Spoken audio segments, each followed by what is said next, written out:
start talking about what qualifies a contractor? Yeah, that's a big question, right? We have so many contractors. Yeah. I'm in the DMV area. You're in New York City. Right. You're in the New York City, New York tri-state area. Tri-state area, So, exactly.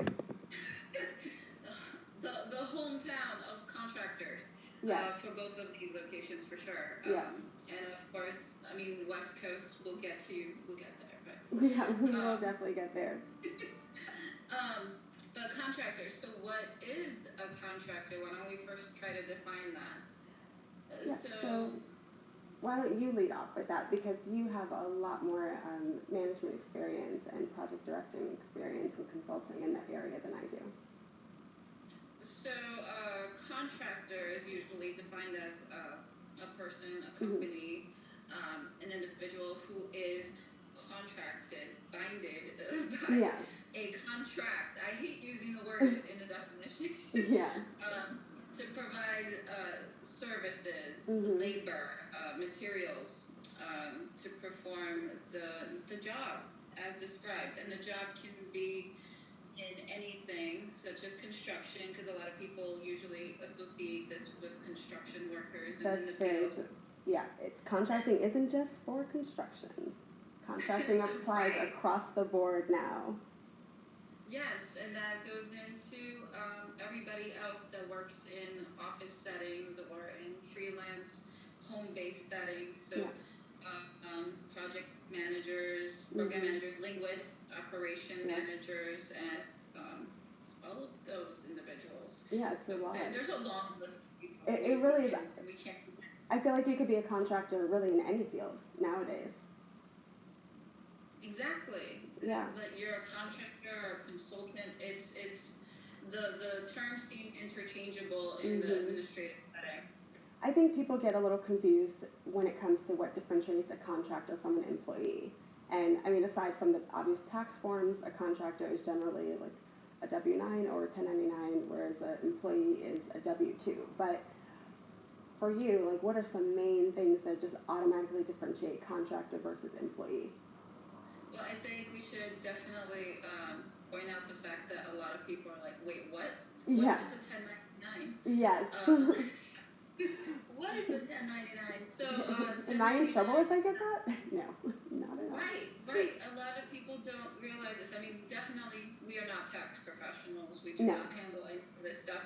No. But a 1099 person is somebody that files their taxes in a certain way, which means that they get paid the full amount from the person that they were working for without having any deductions taken out. Yeah. And that means you have to think ahead when you're planning your jobs for the year, so that you have enough so that you can pay the taxes back for the following year.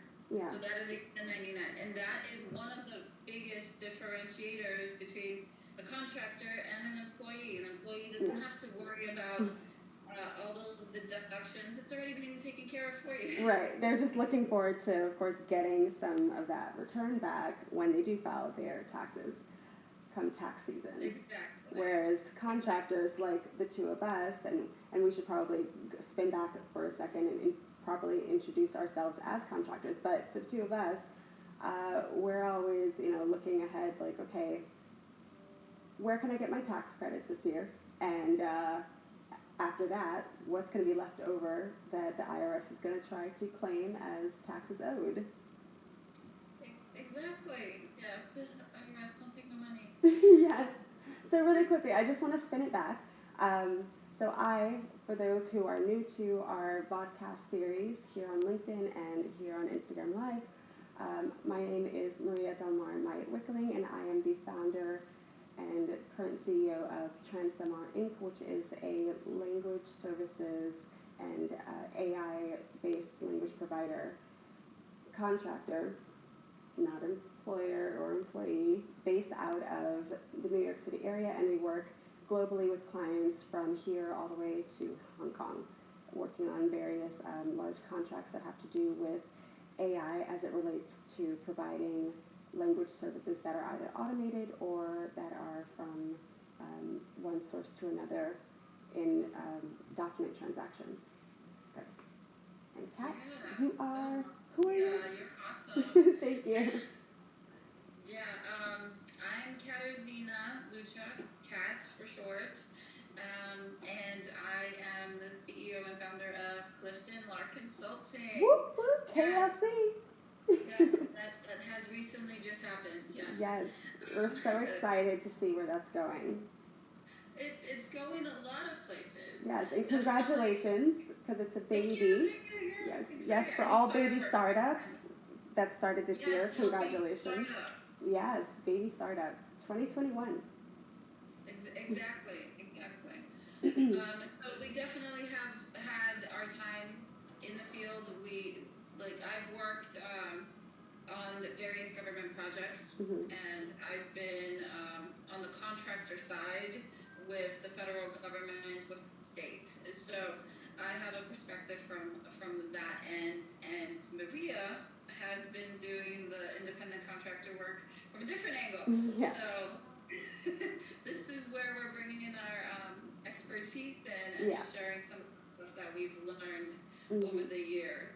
And we're joining forces really to provide, from our standpoint, from our perspective, opinions, and to open up a dialogue for all those who decide to be audience members for us, and who end up seeing this later, and who might want to venture into the same contracting world or work with different contractors and want to strengthen or change that relationship in a positive way. So please spread the word, spread the dialogue, and we're going to go ahead and jump right back into our content now that you know a little bit more about us.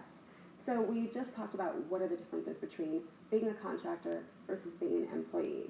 So as far as what qualifies a contractor, first of all, you have to know what it is. So I think we've defined that, and then when you come to what it means to qualify as a contractor, that's kind of a loaded statement. But there are certain qualities that make you a good contractor, that make you marketable, without you necessarily having to do the cold call thing or the chasing clients. There are qualities that, as people get to know you, they become the foundation of what will inevitably be word of mouth, and people will start to come to you. So what are those qualities for you, Kat? For qualities for me in a contractor, so from my perspective, so everybody, my perspective is working as a contractor on site for a client. Yeah. So for contractors that are there, some of the qualities would be to definitely anticipate what the client's needs are. Yeah. You have to read the contract. You have to know the statement of work. You need to make sure you are familiar with the terminology. Make sure you know all your stakeholders.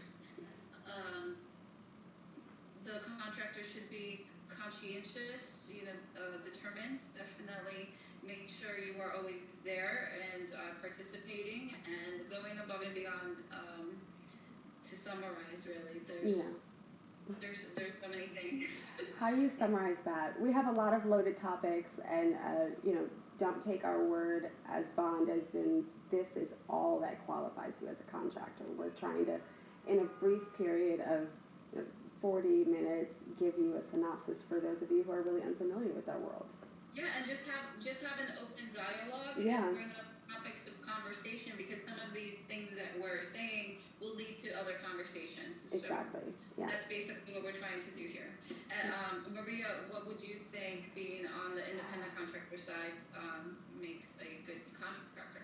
Like you said, there are so many things, and some of them are going to be more specific to the type of contractor you are, the industry you work in, working in solely translation and interpretation versus translation in the world of technology, where, like myself, I'm always working with artificial intelligence or computer automated tools, where there's, there are other qualities, or if you are a construction contractor. But I think as a contractor, when you're working independently and basically running your own business in some form of that capacity, 1099, or having stakeholders, or having LLC or whatever it is that you have designated yourself as, and however you have set up this partnership with yourself and clients or with other group members in your business, being a contractor means building a relationship with everybody that you work with. So it's not about the working for the man kind of perspective or for the woman. It's about partnerships. So everything is generally business to business or vendor relationships, as some companies like to call them. And so you have to treat it, whereas, yes, the customer is always right, but it's also a personal relationship. Your goal should be, in the end, that particular client, every client feels like they have a personal catered relationship with you, no matter how many clients you have, and no matter what specific area you're contracting in. You want them to feel as comfortable with you as you would with, say, your hairdresser, or your barber, or your tailor. You know that whatever you ask will be done, but they can also give you expert advice, and they can also let you know what's best for you based on their experience. And so it becomes a mutually beneficial relationship, but it's also mutual respect.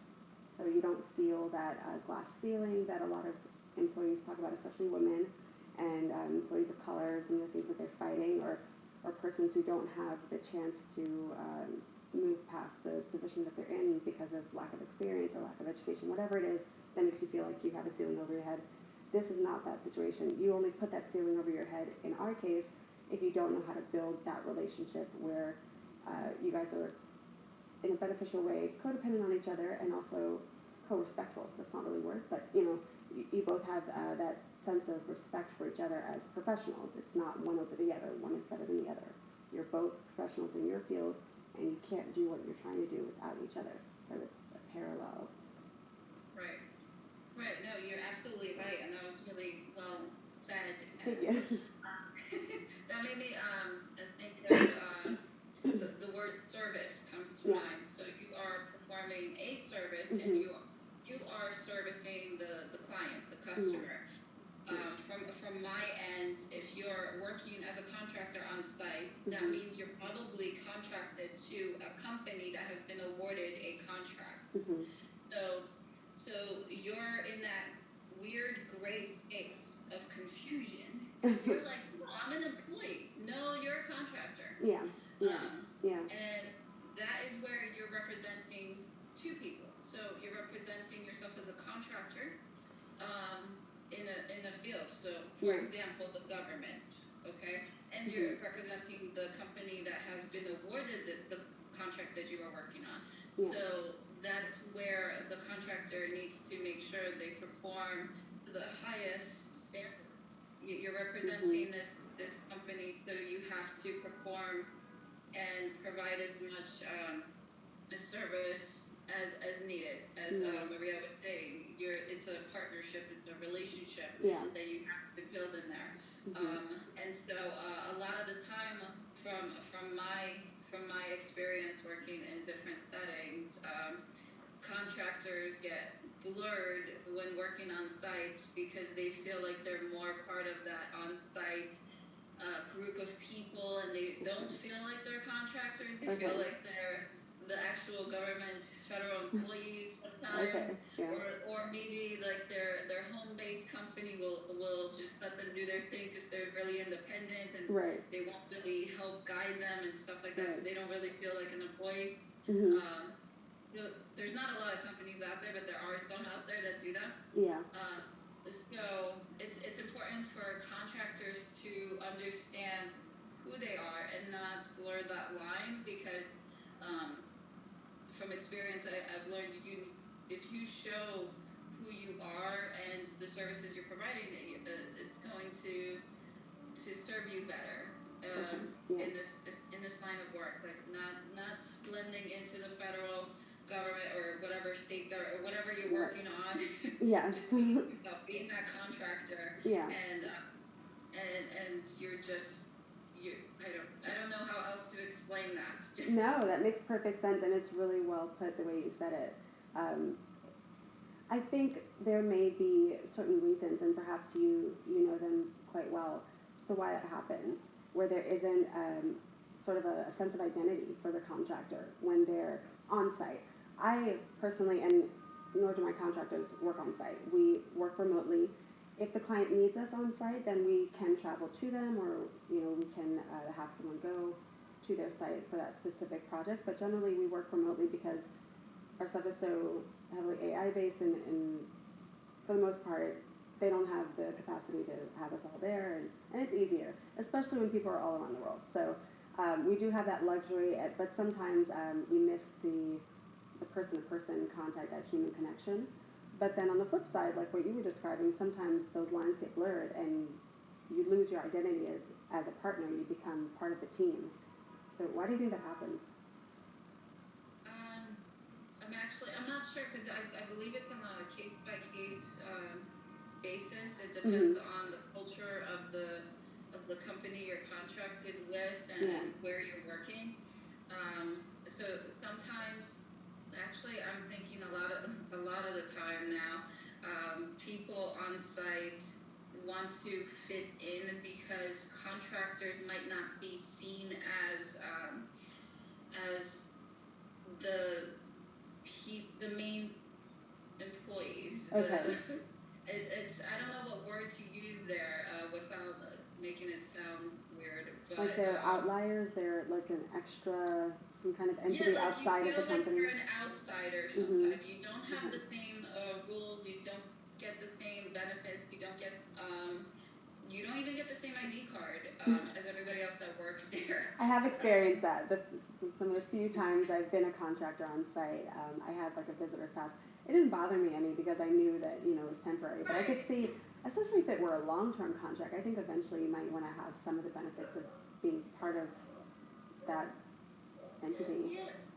Definitely. As long as you don't forget that you are the contractor there. I think representing the company is very important because that is also how the company could recompete on contracts. Yes. And if they don't know that you're a contractor, if you're just in that gray shadow area, then they're not really going to remember what company is working on this contract. Yeah. So you definitely want to serve both parties. You want to serve the client. You want to serve your own home company, the one that put you on this contract to begin with. Or yourself if you're a sole proprietor.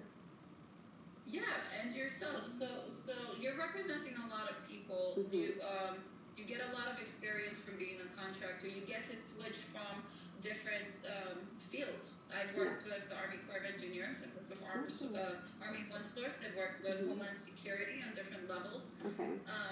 It's fun. It's not boring. No, it's not. Contractor is great and it's something to be proud of, really. I mean, it's not. I think there's also this stigma behind being a contractor or an independent freelancer that it's not really a job, but that's quite untrue. Right. No, I'm definitely very proud of being a contractor, being out there, and having that opportunity of being able to try so many different things. You get a core sense of skill set. Yes. Which you can use on different platforms and in your different job sites, and you can progress and you build on that. Yeah. Like I never thought I'd be doing stuff with IT. Like I know. Never. I know. And now I know how to do networking. Like what? Where did that come from? Yeah.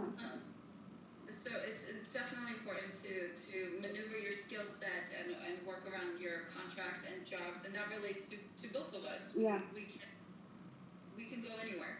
Right, and so to that point, not only should you have a sense of pride, you should also really understand, appreciate, and take care of the freedom that comes with being a contractor. It's a gift, but it also is a responsibility. You have to take care of it. You have to make sure it flourishes, just as you would a regular job. I mean, unless you want to stay in that same position for the entirety of your career, you are going to do certain things, hopefully, to move yourself forward and beyond that position into whatever position you ultimately want to be in. The same thing applies to being a contractor. And in fact, not only are you representing yourself and or the company that you are a contractor for or contracting with, you're really running a business. It's very much a business-to-business relationship. Under no circumstance should any contractor ever feel like they're beneath whoever they're contracting with, any client of theirs. So that's something that I really want to stress for everybody. You should demand respect and also give it to yourself and give it to the person you're working with, that this is a business-to-business relationship. Just as any Fortune 500 company, Fortune 100 company would go into a negotiating room or sit at the table negotiating a contract, and it's the big guys or the big women, in charge in the C-suite, in the executive suite, and they're fleshing out whatever deal's going on, and they've got to make sure that, that both sides are respected, and whether it's a merger or acquisition, whatever is going on, but it's, very clear that, like, we're going head to head and we're either coming together or, we're going to take something from the other, but, we're at the same level and, like, somebody here has to win. But there's a sense of, you're not beneath me, like, we are, it's two C-suites coming together. I think a lot of contractors tend to feel like they are remedial in some sense. I think they're made to feel that way. I think there's a really negative stigma. Not always. I mean, I think there's a lot of respect for contractors, but not enough. And I think it starts with us, and it's us demanding it, but also starting to give it to ourselves, knowing that this is as much of a job, if not a bigger job, because it's the same as like a mom and pop shop. Those small businesses, small contractors, we feed the economy as much as big businesses. Oh my God, perfectly said. Perfectly. Okay, because people need to remember that contractors are specialists. Yes. Contractors are subject matter experts. Exactly. This is why people hire contractors. Yes, okay? Exactly. That is so true. Everyone, get that in your head. Like, really let that sink in and love that. Write it on the wall. Yes, I was just about to say that. Write it on the wall. Or sticky note. Like, contractors are brilliant. You Yes. are brilliant. You were hired for a reason. You were hired for your skill set. And so you can't let people pull you down and make you think that you are not worthy to be part of some conversation or be part of a group. You are a contractor, which is why we're emphasizing the fact that you should be proud of that. You should say that. You are a contractor. Some people don't even put the fact that they're a contractor in their signatures and Outlook when you're working in a government capacity. Okay. Some people don't do that. They don't want to be recognized as a contractor. They want to be thought of as a government entity. Okay. And I believe it's more important to stand out and show people that you are the subject matter expert. You are hired there to perform for the contract, to share information, to lead these people, to help lead these people through the duration of this contract. So that's such a great point. Yeah, it's so big. Everyone's so brilliant. You gotta yes, show it. You guys are brilliant. I hope this inspires you to be more of yourself. I mean, it's something that got you to where you are. Now let it carry you forward. Don't ever shrink from it. Definitely. And add to it. Yeah. So always, you're grow yourself. growing on a contract, Mm-hmm. certain contracts have lifespans. Mm-hmm. So in the government field, there's a base year and there's option years, right? Okay. And there are other contracts that may just be a base year, and then there's ones that will go a whole decade, for example. So if you're stuck on a decade-long contract, you want to make sure you're developing your skills, because more than likely you're going to be repeating the same thing over and over again. The problem with being a contractor in that sense, being stuck on that duration, is that you're not going to grow on a government contract because there's no promotion within there. Yeah. So you want to grow yourself. You want to grow your own skill sets. You want to go and look at educational opportunities, certifications, maybe refreshers. Certifications, yeah. Yes, because you want to be promotable in other ways. You want to update your resume. You want to make sure you're looking all fly and amazing on LinkedIn. Definitely. Okay? Yeah. Yes. You want to make sure you're keeping up with the technology that's happening out there. You want to get some certifications in that. If you're in project or program management, make sure you check out pmi.org and try to get certification there. If you've been doing this for years and years, you definitely qualify for certificates in project management or program management, portfolio management, and there's operation. It just keeps going and going. So definitely take classes with those. There's also Six Sigma classes for productivity.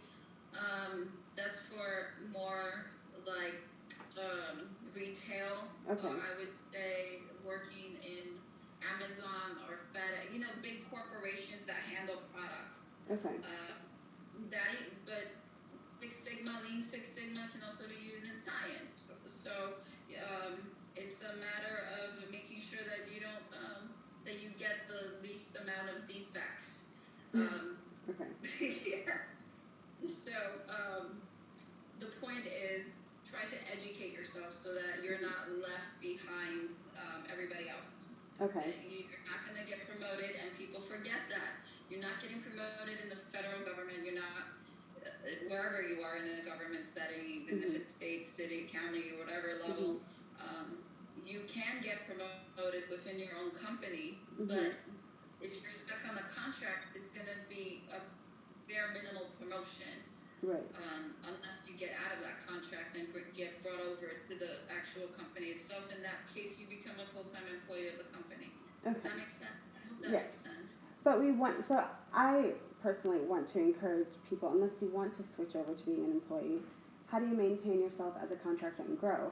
And this is even more so for people who are individual contractors, who own the contracting company, or who are sole proprietors or individual freelancers. There are tons of certifications. I know you have some. I have some. Mine are more specific to translating in document capacity, transcription, and doing computational linguistics. So those are my certifications, and I believe yours are in the area of project management. So I think that what you're saying applies to individuals too, but you have to go out and look for your own information or find people around you who have it so you can grow yourself, because individual contractors, there's no promotion within their company. All they can do is get bigger contracts and become a bigger contractor and bring other contractors under them, or consultants like yourself, where you would be bringing other consultants under you. But what are some of the steps to getting those certifications and making sure that once you have those certifications, you move on to the next one? Let's start with what you usually get certified in, which is project management or program management. Yeah. Well, because you have so many, I can't remember.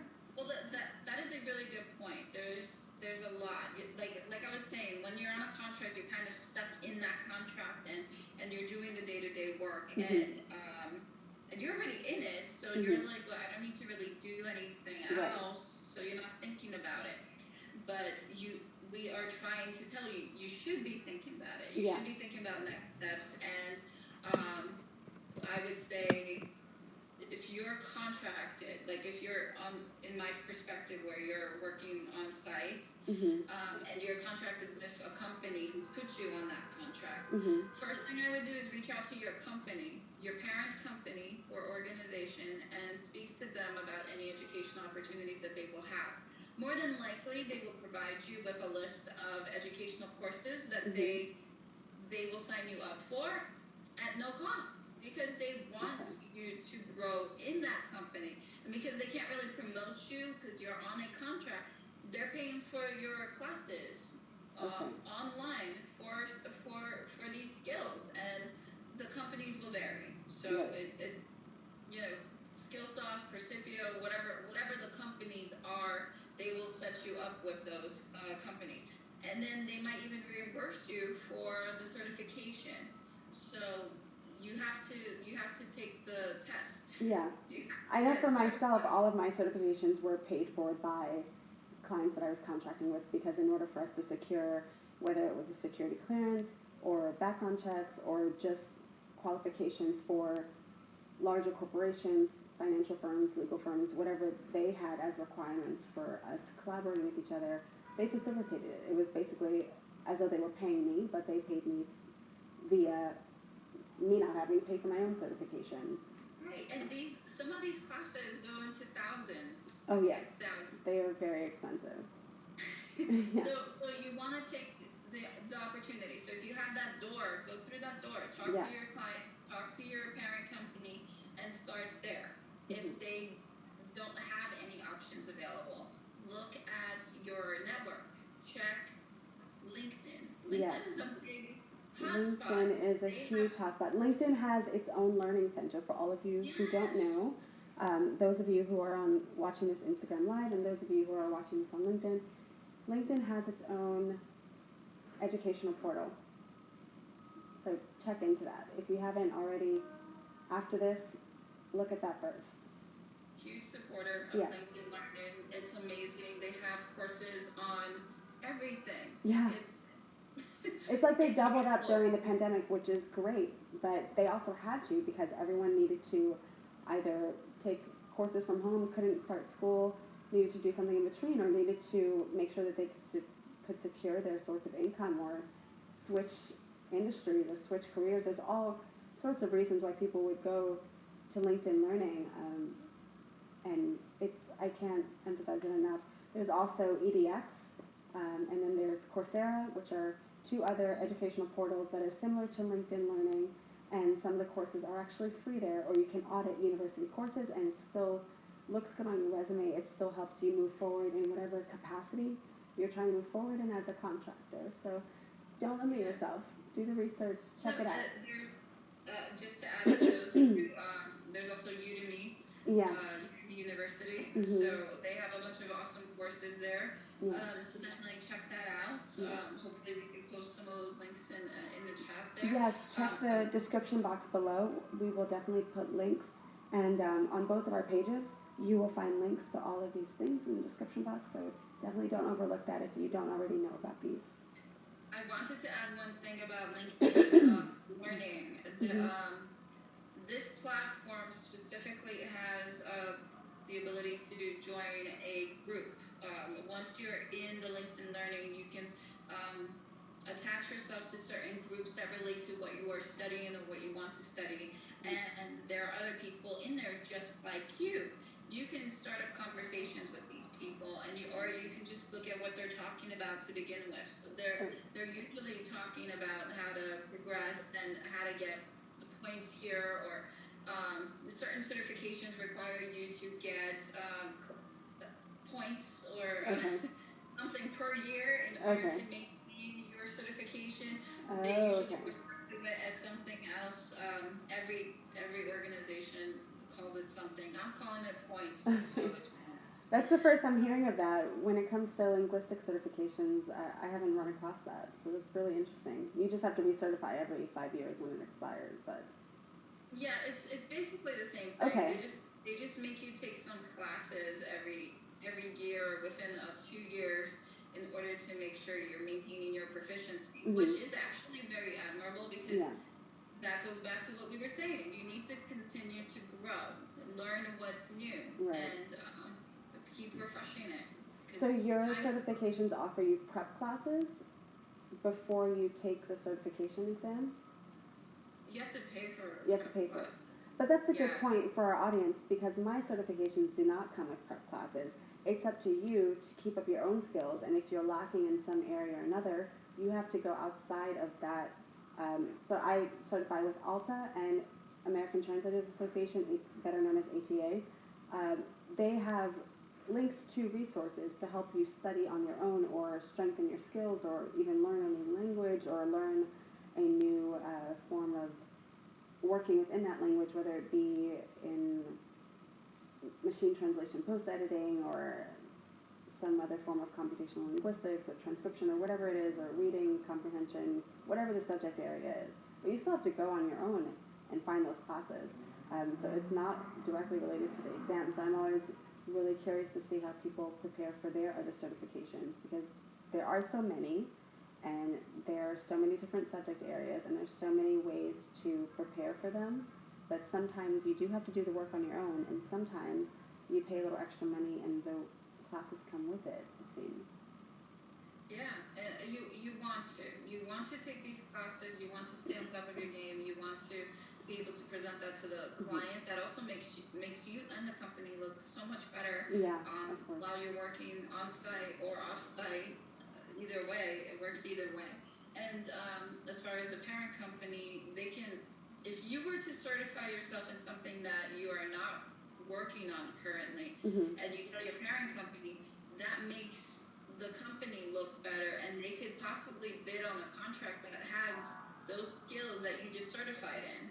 Okay. Like that's a requirement that maybe they were missing for a past performance or a prerequisite. They needed a program manager that was able to handle products and shipping and maintenance and stuff like that, but they couldn't find anybody, and now they have you.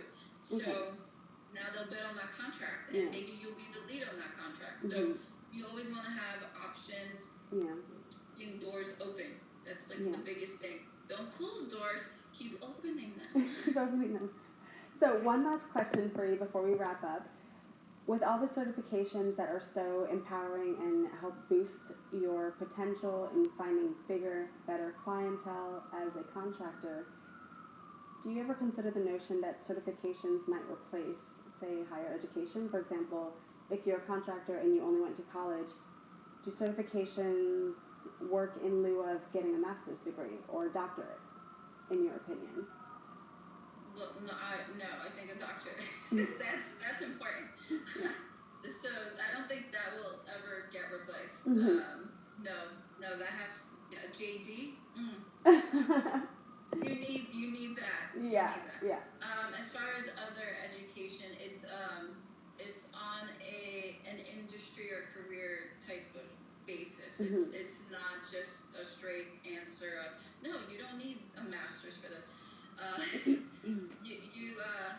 You have to consider options. Certain companies will take you without a bachelor's or a master's degree, and they will look at your experience and they will look at your other certifications, and you will probably beat out the people that have a bachelor's and master's degree.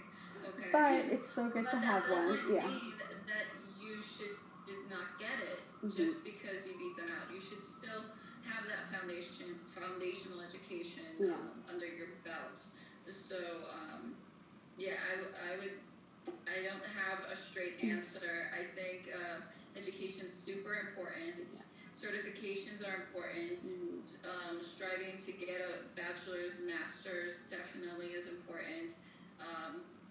But also common sense is important. Okay? So important, guys, common sense. If you have the skills, then you are the person for the job. You got the skills, you got the experience, you're the person for the job. It's up to you what you do with those skills. Well, we are just about out of time, but I wanted to let all of you know, first of all, thank you, Kat, so much for continuing to do this series with me, and we are planning to do this. Maria. Yeah, thank you. This is our Girl Pack, so this is not only for women, but we do believe in forming a Girl Pack and forming, empowerment with women, especially because we can definitely help each other grow and fill some of the gaps that are in industry. So we are coming back on a weekly basis, TDM and KLC, doing this Vodcast. Next week, our topic is going to be LinkedIn as the first meet. So tune back in so you can hear all about what that means. LinkedIn as the first meet, what does that mean? Let the curiosity spin. And we'll be back next week. Awesome. All right, thank you. Thank you, guys. Bye.